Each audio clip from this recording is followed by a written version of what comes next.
This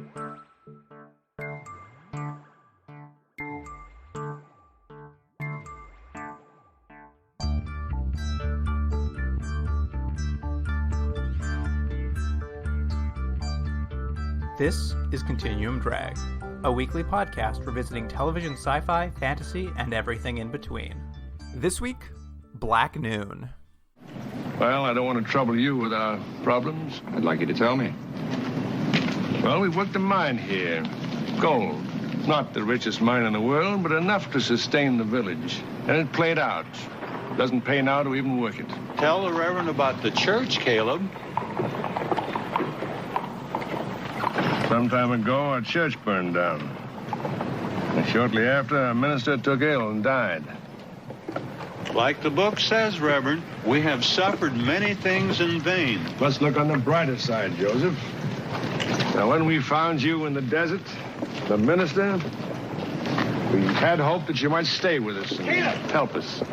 Welcome to Continuum Drag, the podcast about spookies goings-ons in the Old West.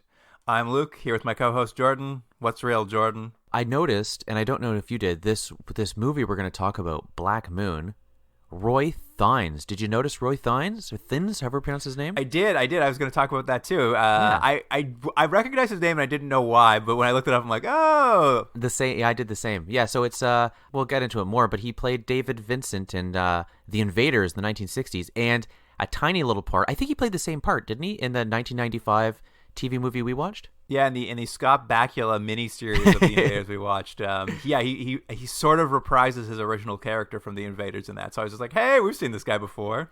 He has a really interesting face, huh? Don't you think so? Yeah, he's got a look to him for sure. He's sort of like, I don't know, he's very sinewy. Anyways, that's neither here nor there. Very sinewy. That's not an insult.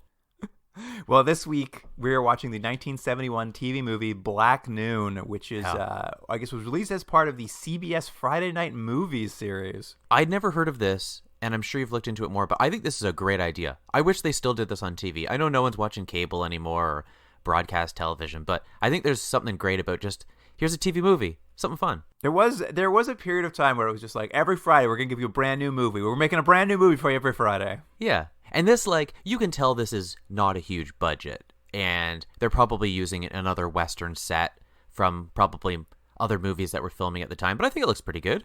I mean, it all looks good. Like, you know what? The production value's there for sure. Yeah. Yeah, there's like 3 or 4 major sets they kind of stick with, and it works well. That dead puppet horse that was laying on the ground. That did not look good. Yeah, that worked out well. Yeah. What wasn't there, we're going to talk about later, wasn't there a dead owl? There's also a dead owl later. Also did not look good. Yeah, it was like Mr. Rogers version puppets. I was like, ooh, guys, no close-ups on this. I tried to look a bit into this, not like super hard, I'm not gonna lie, it's been a busy week, but when I was reading the Wikipedia, the best detail I could find about this, because it was broadcast on November 5th, 1971, and my favorite detail was that the Los Angeles Times said the film's release would have been more fitting if it had been a week earlier before Halloween. I did see that too, yeah. I was like, they're right, they botched that release. Maybe everyone was still coming down from Halloween, you know, they had like corn candy around their lips still, and I should have looked up what the CBS movie was on Halloween. It was like a rom-com. It was probably a Christmas movie. Well, and before we get into it, since we're talking about when it was released, here's a little taste of the world around November 5th, 1971, Jordan. Don't have a lot here, but I got three things for us. November 8th, so that 3 days after this comes out, it was shown on CBS, Led Zeppelin releases Led Zeppelin 4. Nice. That's old, what do you call it? Stairway to Heaven's on that one. Oh, and then I believe born on the same day as Black Noon, Johnny Greenwood from Radiohead. Oh, yeah. How about that? And finally, I had to stretch it out a little bit, like 3 months after this premieres, there are 2 Continuum Drag TV movies we've watched before. And can you guess what the 2 TV movies from January 1972 were? 3 months later. 1972. I would guess that one with that black and white we won with the mother ghost. Oh, Sierra Madrid. Mm-hmm. Is that one? No. Ah, okay. That's earlier. I think that's the 60s. Oh, you're right. And the other one, Who was in that? Burt Bacharach? I can't remember who was in that. Anyways. There was no, but I know I can't remember his name right now either. It's definitely not Burt Bacharach. That's just for me. That's only amusing to me. What was else in 1972? 72 would be a TV movie. Oh, the astronaut? Oh, you're right. The Astronaut was January 8th, and then January 30th was Baffled. Oh, Baffled. I forgot about Baffled. He Leonard was Nimoy is the psychic race car driver. Psychic race car driver. I love that pitch. Such a great concept. Every time you think about it, it's a funny one. They just walk in, they go, Leonard Nimoy, race cars, psychic. And they're like, stop drilling, you hit oil. All right, let's get into it then. Yeah. Here's the IMDb summary for Black Noon. A traveling minister and his wife are quietly menaced by a devil cult in the Old West. Mm-hmm. By the time the good Reverend figures out what's going on, it may be too late to stop the evil. That's okay. There's a couple things about this movie. First thing I want to mention is I love the score. And I love this time period of scores in movies. I just think they do a lot of work that the script doesn't really do, and I just think it's really fun. It's so over the top, and it's so like classic Hollywood, but I really enjoy it. But that synopsis you mentioned, it makes it feel a little different than what this movie is. This movie really takes its time, and the idea that like I think they almost saved too much. Would you agree with me? Yeah, I mean, we'll get into it, but when I was sort of doing after I've watched it and done my raw notes, like the notes I do as I watch it, and then I sort of redo those into a more coherent form, I was like really seeing the structure of the show, and I was like, this show just like repeats the same day over and over and over again. I think they want this sort of building tension, almost like a tightening of a noose is what they're going for. But you're right. What you kind of get is a repeat of a scene over and over, but nothing really gets added to that. And so things don't get more tense. They don't get tighter. You just sort of go, is anything happening? Because we'll say, you start off right off the bat. They let you know something odd is going to happen because the opening is... Great opening. Yeah. At first, you can't tell it's a church. It kind of looks like a house, but you see it as a church. It kind of reveals as they pan the camera up. You see the cross on the steeple. It's a church burning and practical burning, which is great. And there's a woman, sort of like almost ethereal. She's kind of like got long flowing outfit. It's kind of blowing, and she's watching it like almost pleased to see this burning. And then a cat kind of runs by, and she holds the cat, and she like watches it burning as if she's pleased watching a bonfire when it's clearly something bad has happened. Yeah. Lots of shots of that cat. I really enjoyed that off the top. Yeah. And let me just say, this lady, we're going to see her many times through this, and her name is going to be Deliverance is the character's name. So funny. That name was so funny to me. Her name is Deliverance. I'm like, okay. And I don't know if it's so much the actress's fault. It might be. I don't know if she's a great actress or not, but there's a lot of her kind of like looking at things and just staring off into this distance, and I don't know what I was supposed to feel from her. I didn't know if it was supposed to be like I was supposed to feel bad for her, or I was supposed to feel that there was something nefarious happening. But it's that sort of old school like soft focus on her as she just kind of like stares off the distance. I was like, what are we supposed to get from this? Well, what you're supposed to get from that? You're supposed to get that she's a mute, so she just stares at things. Well, yes, we're going to learn the character's a mute, but regardless of that, there's a lot of just like gazing, and I'm like, okay, she's gazing at things. Yeah, her character was certainly given a lot of time to gaze at things. Yeah. Anyways. It all takes place in the 1870s, and starts off with this Reverend John Keyes and his wife Lorna lost and dying in the desert. They're covered wagons there. They're out of water. I think Lorna's in a bit of a coma already. Yeah, I think what we're supposed to believe is she's sort of like from the elements. She's had sunstroke, etc., etc. I did like they show her and she looks very badly sunburned. I'm like, oof, that looks unfortunate. Yeah, and they have, as you mentioned, there's one dead horse that doesn't look great, and there's one okay still horse. But you get the sense that they're really at the end of their rope. He kind of like tries to get water. They don't have any water. He tries to fix the wheel, but he can't do it himself. So you can see that he tries to Hulk lift that wagon, and I was just like, I don't think this is gonna work. It's not gonna work. Also, if he was gonna do that, I didn't want to make a suggestion to this guy who we're gonna find is called the Reverend John Keyes. Maybe take everything out of the wagon and then try to lift it. I'm just saying, instead of lifting an entirely loaded wagon, but not to tell the Reverend what to do. But it's okay for them because just when they're at their lowest low and it looks like they're not gonna be able to survive in the desert, a wagon pulls up. Or it's people on horses. They're not in a wagon. Are they on their horses? No, they are in a wagon. They're in a wagon. Correct. And it's people from a town not too far off who essentially save them and say, we can bring you back to our town. And yes. It is the mayor of San Milas, Caleb Hobbs. Yep. His daughter Deliverance is with them. Mm-hmm. And this weird old bald dude who just hangs around the whole movie. Did you recognize that actor? The weird thin guy? I didn't know. He was he has a bit part in Twin Peaks. I could be wrong. It's been a while, but I think he's a waiter in the diner that they go to. He's a good oddball. I'll give him that. I agree. Yeah, he's a good like Western character where he's just like he's too thin and tall. Yeah, exactly.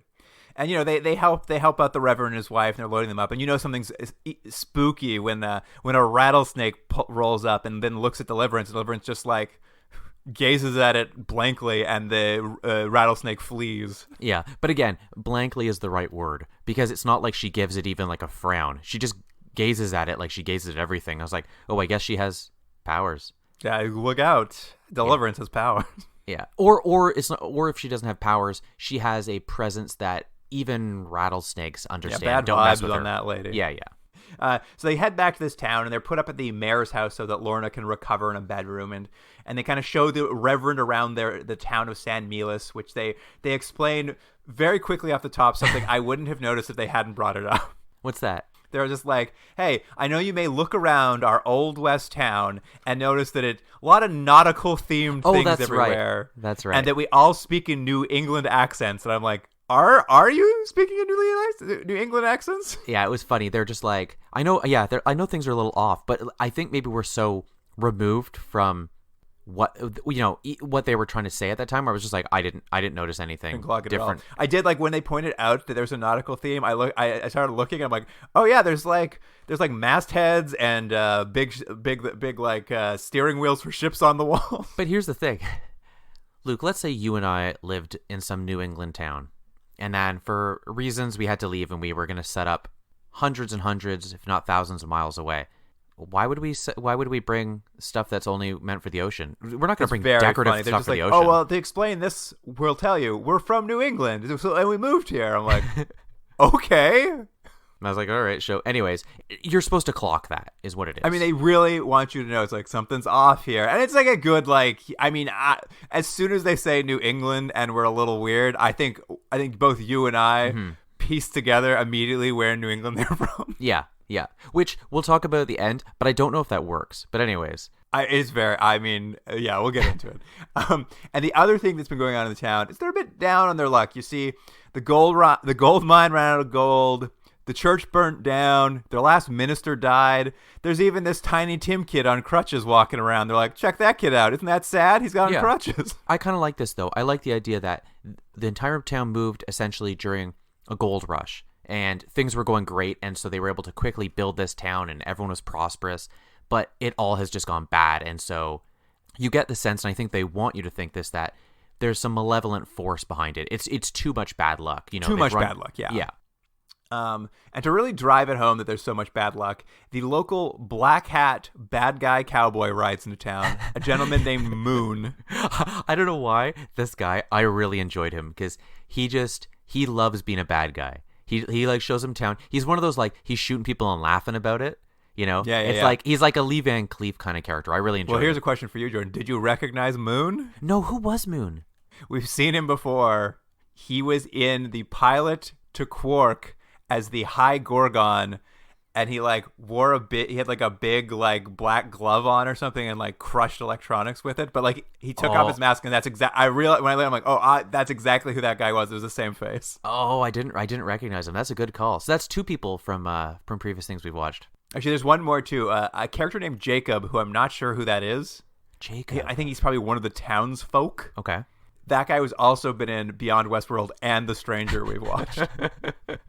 It's funny, these actors that just pop in all these little terrible things.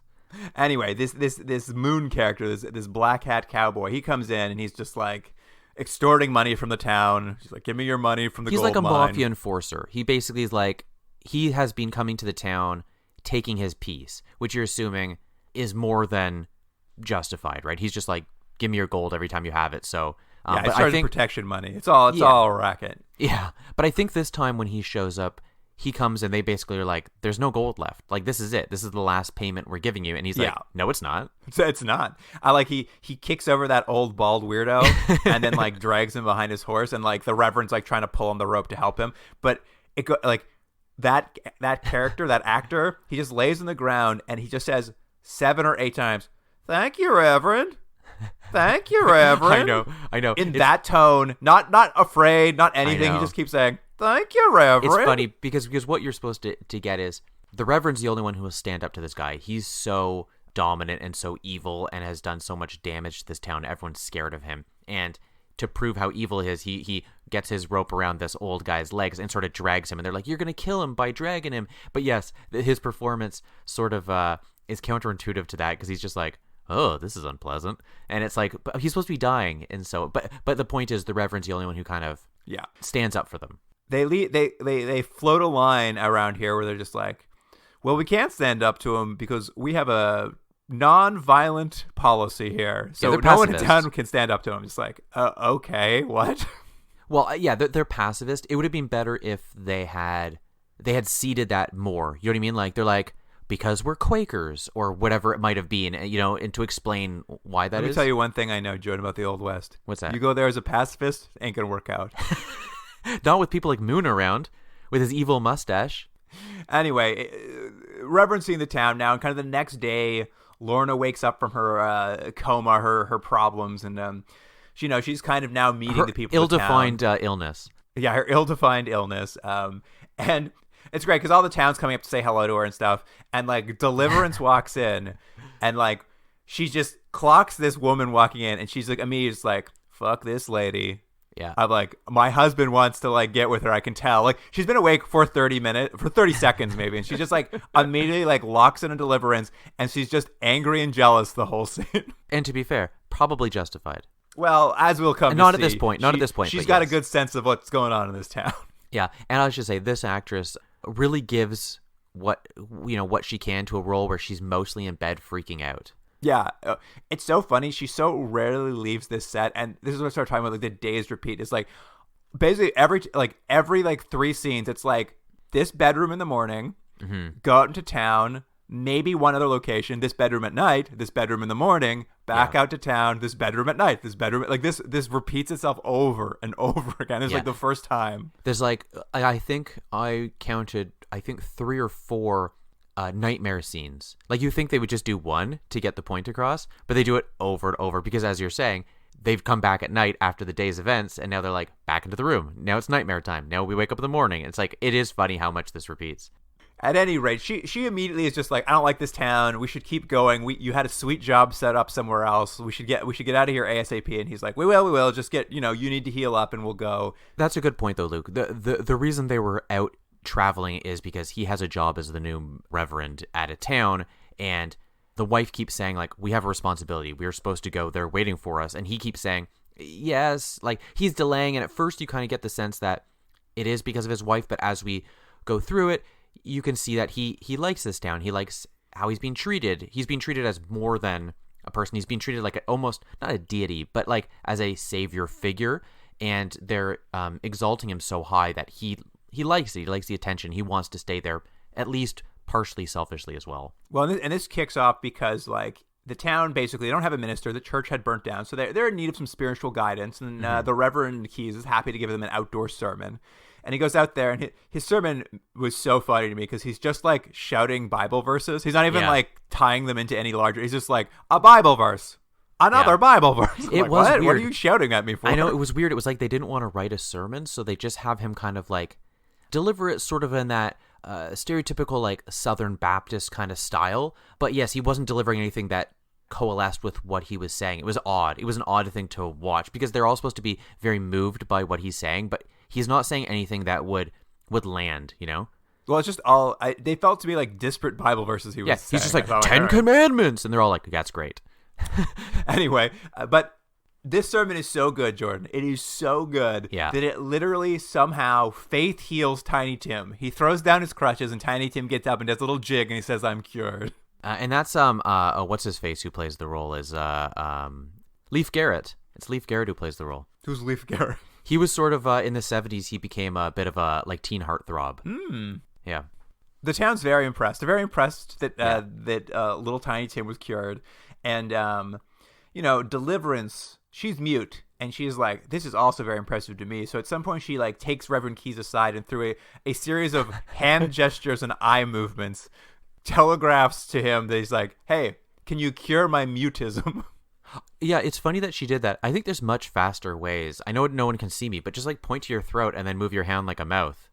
I can't talk. Help me, And like the Reverend's like, I don't know how I did that last time, so I don't know if I can do it again. But you can kind of see he's just like, these people are really impressed by me, and I did just like heal someone, so you can see him like being won over is the idea. Yeah, and I think they miss a bit of a turn here because I think there's something interesting about the character who is a stand-up person. He's altruistic, but he sort of starts believing his own hype and gets a little too big for his britches, And I think I wish they had kind of leaned into this more because it's really about that he doesn't have a chance. There's this force that is pushing him, but I think there's something more interesting about the consequences of your own hubris, if you will, That's the idea, and like, I think they could push it a little more, but whatever. It makes sense, more or less.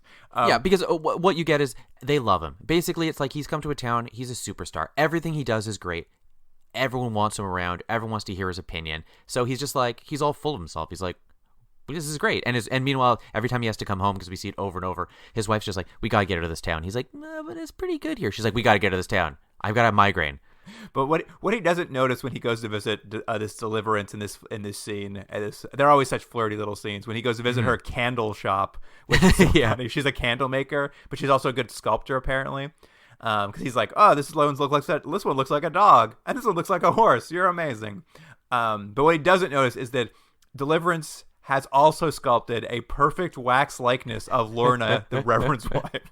Yeah, in this, and I don't know if this is an outdated term, but sort of like a voodoo doll type thing is what you get the sense right away that that's what she's doing. Well, every night what we see is Deliverance goes into her shed and she just squeezes the head of the wax figure.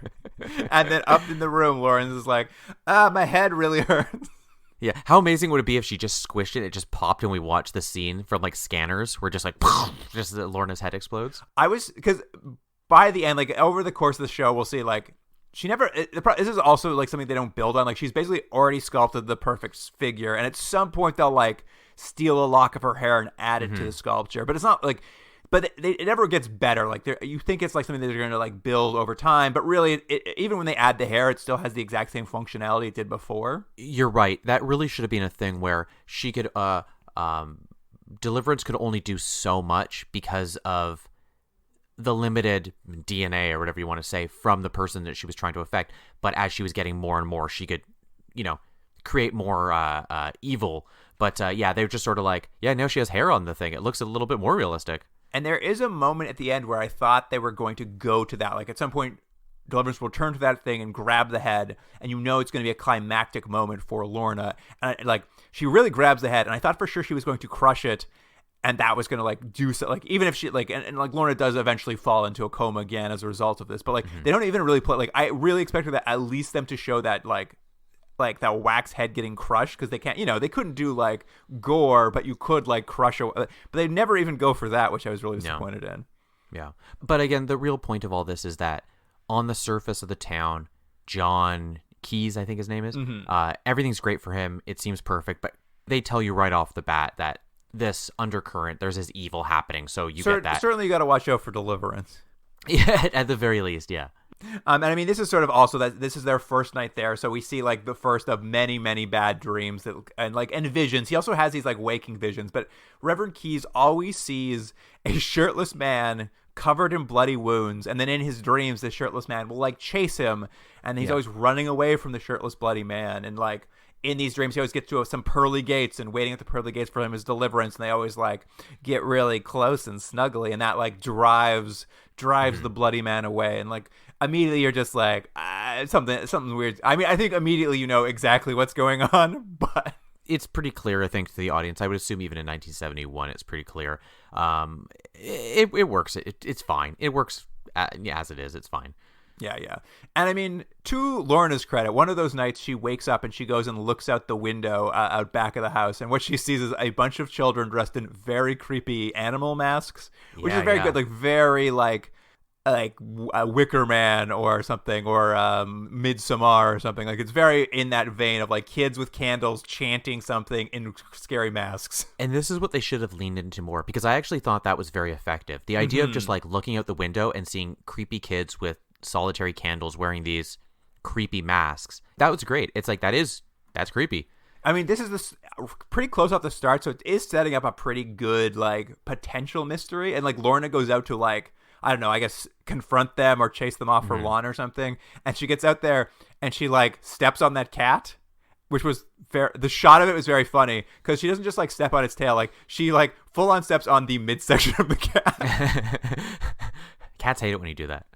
The cat screams, and when she looks back, all the children have vanished into thin air. And she's like, where did they go? And she goes to investigate the stump they were standing around chanting. And like, she looks over, and once again, we see Deliverance just like standing there staring blankly at her. Yeah. What I like is later on, and I think if it's not the next scene, it's a couple scenes later, where she sort of tells John what she's seen, and no one really believes her, but he sort of is like, well, it's my wife. I should actually kind of look around. So he's kind of walking around looking at the stump and stuff, and the town's like, I think it's Caleb, the mayor's like, what are you doing? And he's like, I did find a little bit of wax here. And the mayor's like, it's Deliverance. There's wax everywhere. And I was like, is that the answer? There's wax everywhere? She's got a little shack. She's making candles. I don't think there'd be wax everywhere.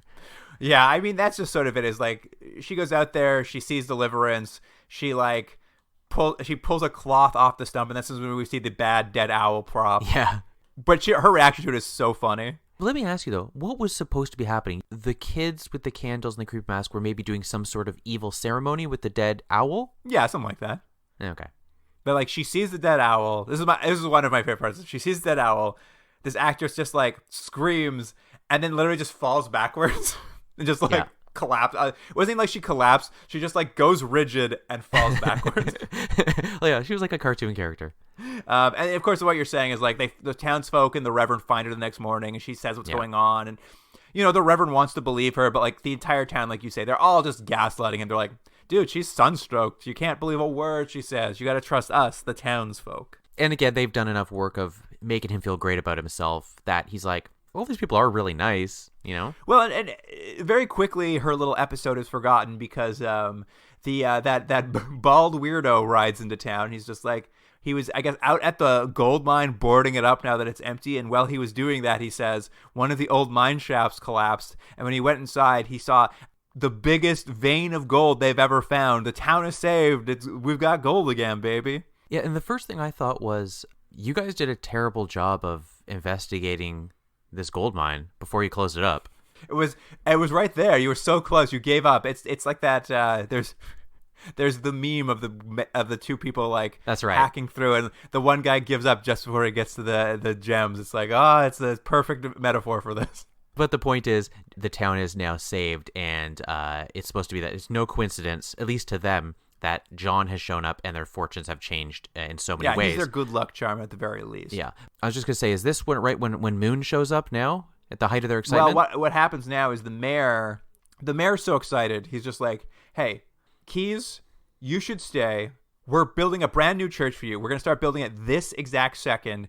We're going to build a church for you to you're so good to us. We're going to treat you so well. And the first thing we're going to build this goal is this church. And I love this church because arguably there's like 36 hours in like movie time left in this movie. And they put that church up in like a day and a half. It's funny. I clocked the same thing because I was like, just because you guys found gold doesn't mean that you now have money to buy supplies. Where are these supplies from? They've mentioned that this town is in the middle of nowhere, so I don't even know how they get supplies at the best of times. It's not like there's a railroad nearby. So it was a funny thing. They're like, we've got gold, all right, let's put up this church immediately. And they do. Like, they're the fastest builders ever. Yeah, it just goes immediately. And I think we have like a whole other like go to bed nightmare morning sequence where it's like dreams, Lorna wants to go, the Reverend's not sure, but at any rate, whatever, who cares. The next day, this is when old Moon, the bad guy cowboy, rides into town. He's there to extort a little more money, and they're like, of course, like, hey, Moon, we don't have any right now, but we found new gold, so it's going to be okay. And he's like, No, it's not okay. I'm going to start a little trouble. He shoots around a little bit to show he's serious, and I think he's the only guy who has a gun, which is a major problem for them. Well, they're And then non-violent. They don't have guns. Yeah. And then he's basically like, yeah, I'm also going to just take Deliverance, I think is what I'm going to do.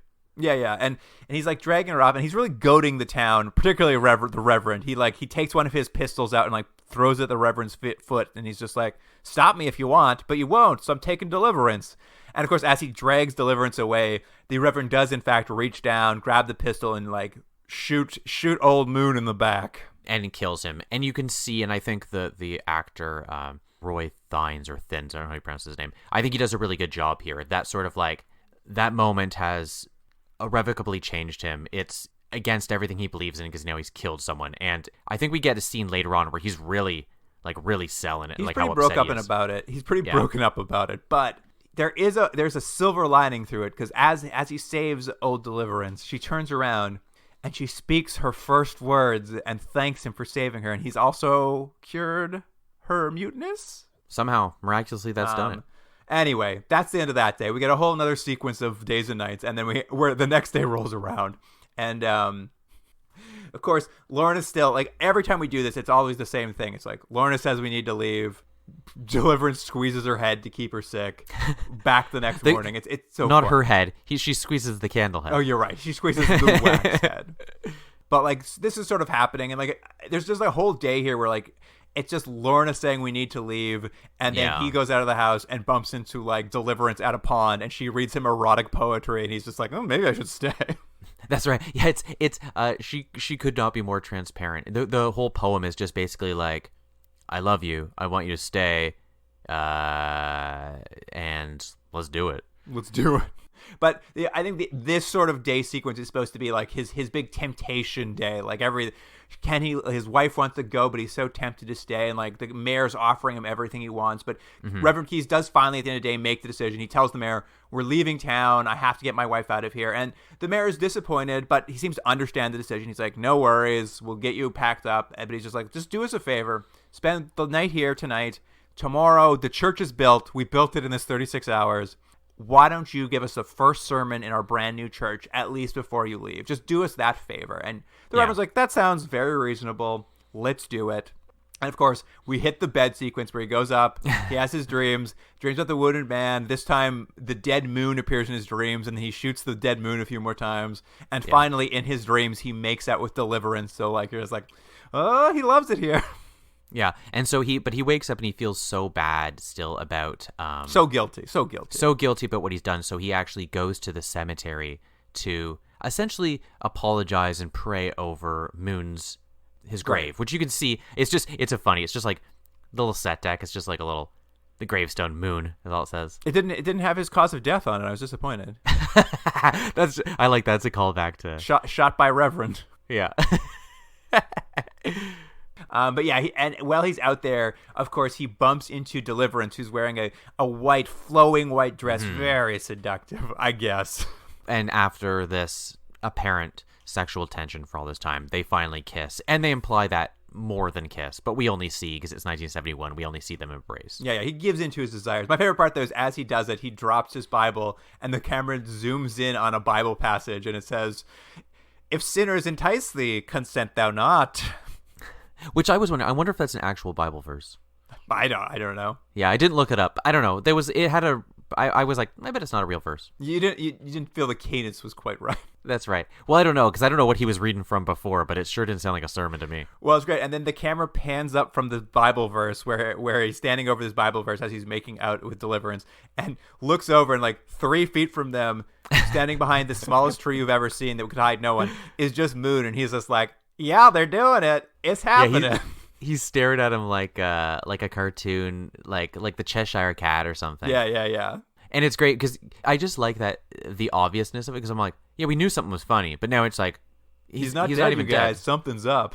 Yeah, something's up. It was like, we know something's up. Anyway, the next morning finally rolls around, and Lorna, of course, wants to leave. She's begging to get out of there. This is the worst she's ever. She looks like a corpse right now. She looks awful, like truly awful. And I think this is the moment when Deliverance squishes the wax head one more time and basically throws her back into a coma.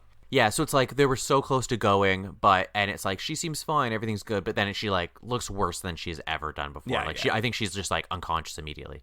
And so Reverend Keyes is like, I need to let her sleep a little bit, so I'll head down to the church and give that inaugural sermon at the church that I promised to give. And he goes in and he says he was planning his sermon and he was going to read them the 10 Commandments.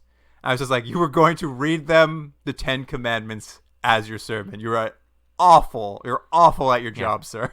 That should take about 30 seconds. My plan today was just to read the 10 Commandments to you and then stare for a while and then leave. Maybe there was a lot of like, after he says it, he'd be like, thou shalt not kill. And everyone's like, that's a good interesting. point. But instead, he stands up at that pulpit and he starts to confess to all the sins he's committed since he's arrived in San Milos. He's like, I've been idolized. I've allowed you to idolize me. I've been I've lied. I've coveted. I've killed even. See, that's the thing. I think they didn't sell this enough because, again, they could have really built up to this, that he had that trajectory of... like attrition, right? He does these things. Yes. He's doing bigger and bigger sins. Correct. And each one builds to the next, and he's like, he can't stop doing them because they're like a path he has to take. Yes, and then now he breaks. He's leaving, and he's like, I have to admit what I've done. I'm not this person you think I am. And I think that would have made it a lot better because you would have gone on that journey with him, right? But because we didn't really see, like, it's a lot of him going outside and talking to the townsfolk, and then Deliverance stares at him, and they kissed once. Like, that's all we see. So it's like, I'm sure he killed the guy. But again, we already know that Moon's not dead. I think they kind of put that in the wrong place. Like, him giving this emotional "I'm sorry" would have worked better if we actually thought he had done all these bad things. Right. But I mean, he tells them all about all the sins he's committed. We get probably what I think is the best use of canned studio audience laugh track I have ever seen. He turns around and they show like the congregation is laughing at every sin he commits to, but they're not like using the live footage of the actors. It's very laughing. weird. They literally have like a studio audience from a sitcom's laughter placed in, so it sounds completely out of place, but it is so funny. And it's like he's killing at a stand-up comedy show. It's like the I Love Lucy audience is somehow watching this, and it is such a bizarre choice that they had. I was like, why couldn't you have just had the actors laugh? Like, was the director just thought it wasn't big enough? Because it's so odd. It was very weird. And like the funny part is like when you see the townsfolk's reactions, because they cut into close-ups and like this is some of the better stuff is when they get really close on these faces and make them look really like wild and scary. Like those actors are really giving it on those laughs. So I was just like, and they seemed like they would be more menacing than the like very just like, I Love Lucy studio audience laugh track we're getting, which just seems like, so it's so funny to me. I laughed so hard at that sequence. Well, that's the thing. It's like it undercuts this scene, which is really that he's reading the tenets of Christianity to them, these building blocks of morality, and they're laughing at them. That's the whole point of it, right? He's saying these things that should be these moral truths, and they're just laughing hysterically, and he's like, what is happening? But you're right. An interesting scene could be, maybe not powerful is the word, but much more effective, and it's so funny because you have this, it's an I Love Lucy audience. Yeah, it's such a great piece of canned laughter. Anyway, the Reverend is freaked out, obviously, so he kind of stumbles out of the church and goes back up to that bedroom with his wife, and the whole town just follows him up there laughing. The entire town just spills into this bedroom with him. And they kind of lay out what's happened to him. They're just like, hey, listen, we changed all the signs in the desert to ensure you would get lost. Then we brought you back here because, like, we actually have our own, like, ritual or Sabbath to do as the eclipse happens today. And immediately, like, they just cut to, like, the moon is immediately eclipsing the sun at that exact moment. Mm-hmm. By the way, I loved when they had that line, we changed all the signs in the desert. I was like, what are you talking about? Like, there's no way that was a thing. My favorite part was the weird bald man. It's just like, yeah, we've got a covenant with death and hell.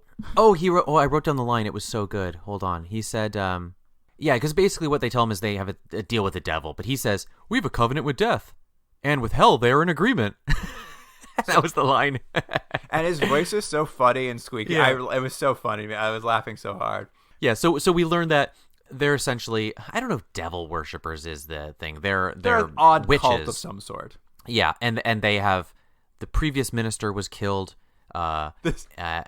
This part made me laugh too because they're just like, we need someone who's pure who we can like drive into sin. Basically, we need to like degrade a pure person into like a sinful person. That's part of the ritual. And they're like, that's what we did with our last minister. And as they say that, one of them reaches into their pocket and pulls out like a photo he's just carrying around, like just not even in a frame, just a loose photo of the minister that he offers to show to Keyes. And it's only there so that we can see the photo and realize, oh, that's the guy from the dreams. I know, it's so funny because we know who that's, like you've told us the previous minister died. We know who that is, but it is so funny. He's like, hey, by the way, here's a photo. And I don't know if we were supposed to believe that, like, because they know the image he had in his dream and they're putting the pieces together for him. Or it's for the audience. It's there because they're worried because the audience hasn't seen that last priest. They just know a bloody man has chased him. So without that connection, we'll never really know for sure who that person in the dream was. And this is the only thing that can possibly like clarify that. Right. It was the last minister, and he's in this dream. He's not chasing him; he's trying to warn him. So the only way they could find to do that, like, it's not like what you would normally do is have him find an old photo of the old priest and be like weirded out by it, but they haven't written that beat in. So someone's just like, oh, just reach in your pocket and you just show him a photo of the priest for no reason. Anyways, so the point though is that he unwittingly has fallen into this much larger ceremony that they do of this forcing a good person to fall from grace, essentially. Yeah. And there's one last terrifying reveal, Jordan. Deliverance turns to Reverend Keyes and says, my name isn't even Deliverance, it's Lilith. I was like, okay, I don't care.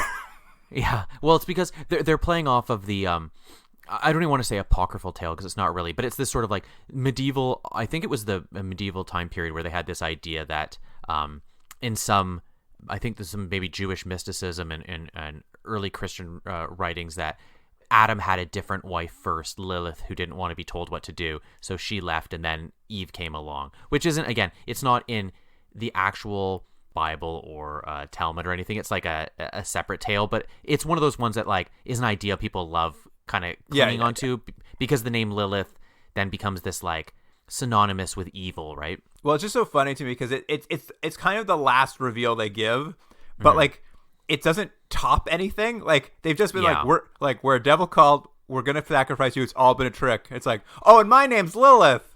I was lying earlier. It's not my name. My name's not Deliverance. And it's just like, that's like, if that's you, you're like, that's the least of your worries right now. Well, I mean, it's also funny because she could have been called Lilith earlier. It could have just been like, her name's Lilith. And then later you're like, oh, it's Lilith from these stories we've heard about this sort of somewhat personification of evil. It's like, you didn't have to just, it doesn't help at all just telling us now. It's like, oh, great. Okay. It might as well have been like one of the guys like, Caleb was like, hey, by the way, my name's Lucifer. I'm like, oh, okay. I told you I was the mayor, Caleb Hobbs, but I didn't tell you. My middle name is Lucifer. Caleb Lucifer Hobbs. It's a good name. Yeah. Anyway, they take him back to that brand new church they built. They hang him by 1 foot upside down, take off his shirt for some reason, and then light the whole church on fire. And I'm just like, man, you just spent all that time building that church. It was funny. I'm like, so do they have to keep doing this over and over, keep having to build this church? I assume it's part of the ritual, so they do have to, but I was just like, so much work. That's how they got it up fast, Luke. They've done it so many times. I guess that's true. They're just really good at it now. And this is kind of maybe one of the best like executed sequences of the movie is when the whole town's there watching it burn. And, like, it's really well edited. They start, like, really cutting into close-ups of the people's faces. And then, like, suddenly the children and the masks pop up in those close-ups. And, like, you're getting a lot of, like, really tight, weird shots of people. Like, it's kind of the most creepy, like, satanic-y part of the movie. Where I was just like, this is the part where the editor really knew how to sell this. It's too bad it wasn't over the rest of the film. But, like, at least in the end here, it's kind of, you at least get a tense moment at the end. Well, what they could have done is really upped it earlier on. Like every time we went back to Deliverance or Lilith, her candle maker shop, it could have been creepier. They could have shot it in weird ways. Or when you see things at night, it could have all been in this style. Because I agree, it's pretty effective, but there wasn't that tension throughout the whole movie. It was just a lot of him going back upstairs and being like, oh, my wife's got a headache. It's just not there. Like, you think you're right. They're aiming for a good slow burn cult movie. Like, honestly, watching it, you can see the blueprints. Yeah. For all of these, like, go to a small town and there's something weird going on movies. It just never quite coalesces. But it does have one final twist ending, which I honestly, good for them. I kind of liked it. I liked it too. We cut from this like church burning, all the people watching the guy die. Smash cut. We're back in the desert, but now it's 1970. A family station wagon has broken down on the side of the road, and who's pulling up to help them? But the mayor, Deliverance, and old Baldy. The cycle continues. Yeah, they don't look any different. But you missed one thing. Oh no, yeah, you're right. There is one final turn as well. Like we jump forward and we see they're immortal, apparently, just running this scam all the time. Yeah, but they do finally like nail that last. But you want to describe the last reveal? Well, so they come and they go, oh, we'll help you. This time they pull up in a car, of course, because it's modern times, 1970, and they pull up and the family is happy that they're going to get saved, and they're like, we'll tow you with our car. So they tow, and as they go out, you see the sign for San Melis in the background of the rear view. They're like, welcome mirror. to San Melis, population 57 or whatever. Yeah, but now in the background you see it says Salem Nas. Well, that's just it. Deliverance turns and looks in the rearview mirror, and you're like, oh, it was always Salem backwards. But here's the thing I know. What's Nas? That's just because they needed to call it San Melis, so it sounded Spanish, and they're like, I guess it's now Nas Salem. But here was my point though, from earlier.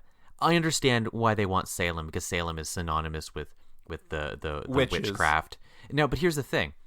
But it's synonymous with that because there weren't witches were killed there, not because they were a town of witches. Yeah, but no, and there was no witches. It was just people being hysterical about it. So it was an odd thing to choose. Like if they had chosen, what do you call it? Like Roanoke, you know? Yeah.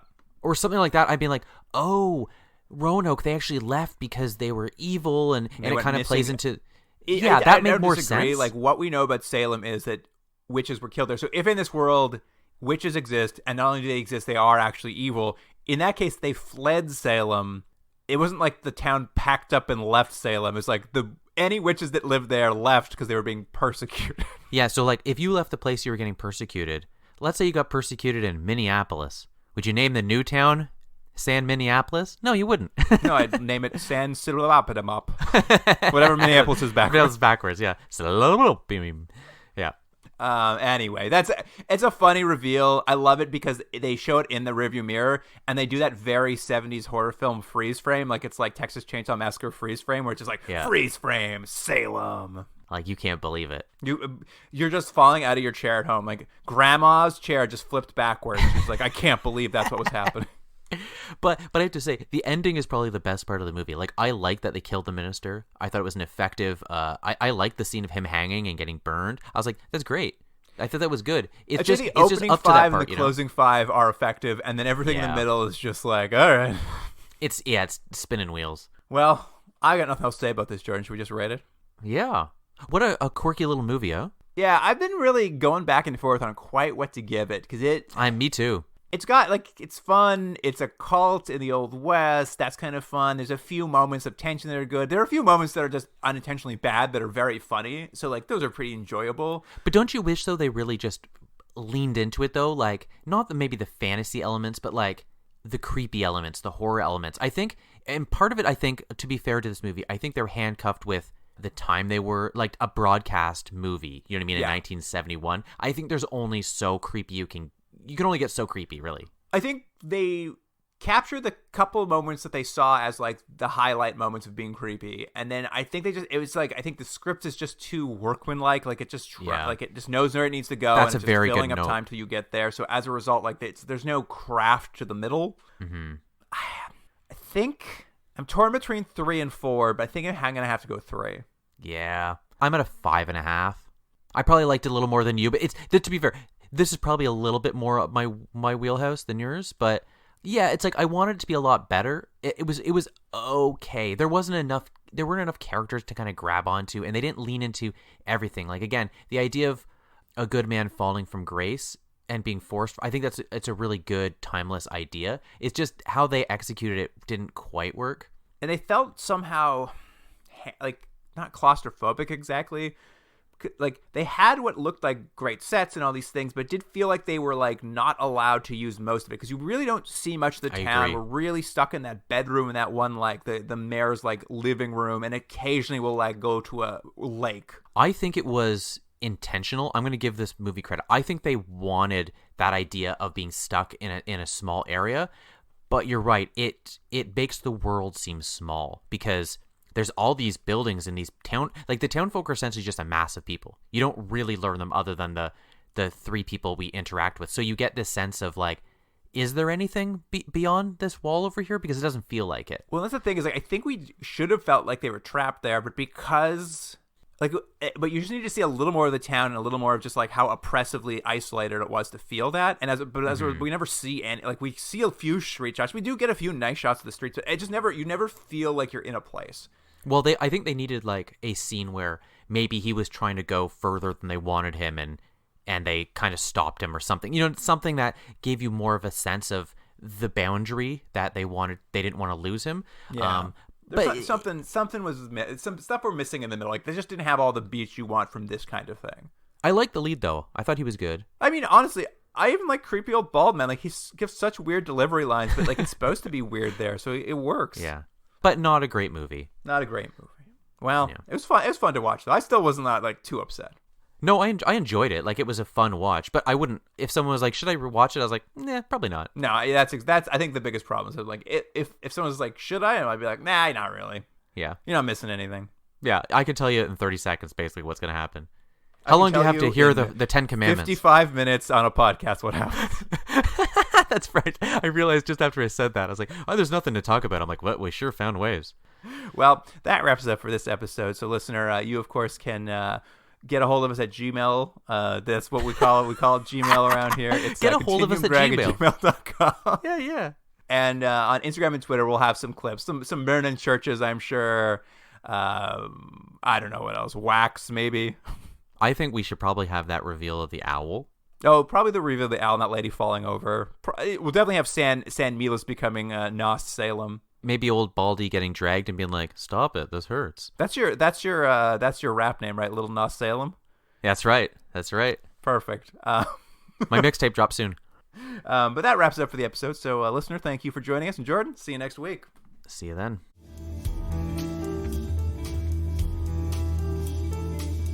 Continuum Drag is recorded in Toronto, Ontario. Theme music by James Rex Seidler. Produced by Jordan Dullock and Luke Black. Special thanks to Aaron Hughes.